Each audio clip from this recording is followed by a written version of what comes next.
Hello friends, education मस्ती में आप सभी का स्वागत है। और आज मैं एक्सरसाइज 6.2 का क्वेश्चन नंबर 7 शुरू कर रहा हूं। क्वेश्चन नंबर 7 में कहा जा रहा है कि ABC एक मान लेते हैं कि त्रिभुज है ए बी और सी। ABC एक त्रिभुज है जिसमें कहा जा रहा है कि एक भुजा का मध्य बिंदु मान लेते हैं कि हम AB का एक मध्य बिंदु हम मान लेते हैं D है। AB का मध्य बिंदु AB का मध्य बिंदु D है तो दूसरी भुजा के समांतर, और मान लेते हैं कि BC के समांतर हम एक रेखा खींचते हैं, वो रेखा है मेरा DE। तो हमें सिद्ध करना है कि AE बराबर EC, यानी ये हमको सिद्ध कर देना है कि AC का मध्य बिंदु E है। इसके लिए हम लोग क्या करते हैं, थोड़ा सा लैंग्वेज एडजस्ट कर लेते हैं कि माना कि ABC एक त्रिभुज है जिसमें AB का मध्य बिंदु D है तथा DE समांतर BC है। तो हमें सिद्ध करना है कि AE बराबर EC। इतनी बातों को पहले हम लोग लिख लें।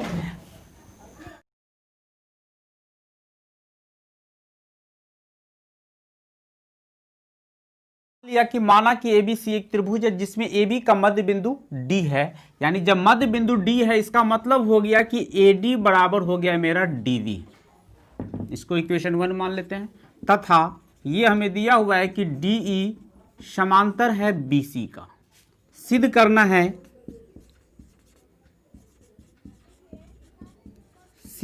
है कि AC का मध्य बिंदु E है। इसका मकसद हो गया कि AE बराबर EC, यानी ये टुकड़ा और ये टुकड़ा हमको बराबर प्रूफ कर देना है, यानी हमको प्रूफ करना है AE बराबर EC।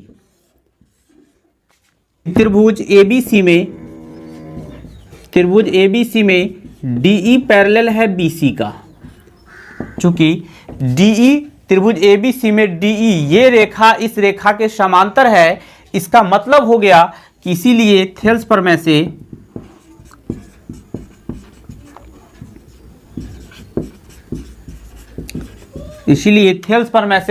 हम लगाएंगे तो क्या हमको मिलेगा कि AD बट्टा DB is equal to AE बट्टा EC।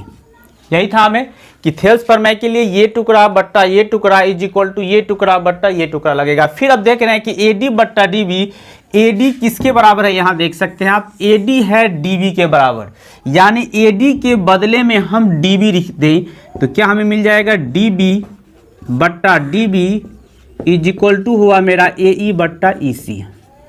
DB से DB कैंसिल हो गया। जब कैंसिल हो जाए तो यहाँ पे क्या बचेगा मेरे पास, नहीं कुछ तो 1, यहाँ बचा मेरे पास AE बट्टा EC। फिर इसको हम अगर क्रॉस कर दें तो हमें बट्टा 1 है, ऐसे गुना कर दे और ऐसे गुना कर दे तो हमें हो जाएगा AE बराबर EC, जो हमको प्रूफ करना था। फिर हम लोग पहुंच रहे हैं नेक्स्ट क्वेश्चन नंबर 8 पे। कहा जा रहा है कि एक त्रिभुज है तो हम लोग इसे मान लेते हैं कि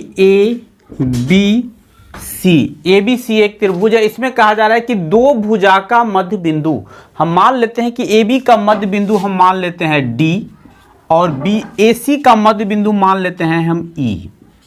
दो भुजा का मध्य बिंदु था, हमने दोनों भुजा का मध्य बिंदु मान लिया।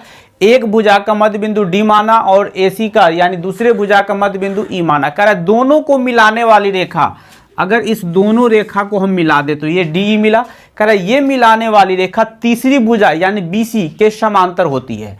तो हम लोग क्या करेंगे, पहले कुछ लैंग्वेज लिख लें कि माना कि ABC एक त्रिभुज है जिसमें AB का मध्य बिंदु D और AC का मध्य बिंदु E है। तो हमें सिद्ध करना है कि DE समांतर BC।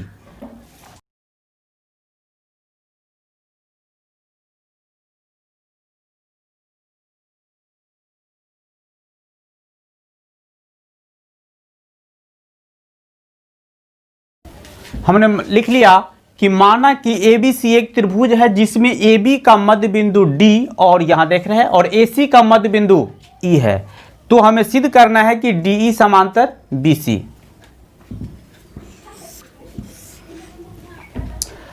अब हम लोग क्या कर लें, प्रमाण में देख लें कि AB का मध्य बिंदु D है, यानी चूंकि AB का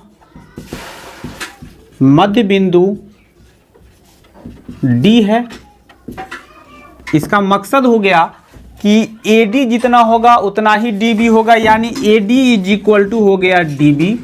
यानी ये कह सकते हैं कि AD और इसको जब नीचे लाएंगे तो बट्टा D B is equal to यहाँ पे नहीं कुछ तो 1 बचेगा। फिर इसी तरह अगर हम उधर से कर लें AC के लिए, तो चूंकि AC का मध्य बिंदु E है, AC का मध्य बिंदु E है, इसीलिए AE बराबर हो गया मेरा EC। और जब AE बराबर EC हो गया, इसका मतलब हो गया कि AE बट्टा EC इज इक्वल टू हो गया 1। इसे हम समीकरण 2 मान लेते हैं। अब समीकरण 1 और 2 से देख रहे हैं कि दोनों का RHS बराबर है। यहाँ दोनों का RHS बराबर है, यानी समीकरण 1 और 2 से हम देखते हैं कि दोनों का जब RHS बराबर है तो LHS भी बराबर हो जाएगा। LHS है मेरा AD बट्टा DB, AD बट्टा DB is equal to AE बट्टा EC। दोनों का बराबर हो गया। जब ये AD बट्टा DB बराबर AE बट्टा EC हो गया, इसका मतलब हो गया कि हम थेल्स का विलोम लगा सकते हैं। इसीलिए थेल्स के विलोम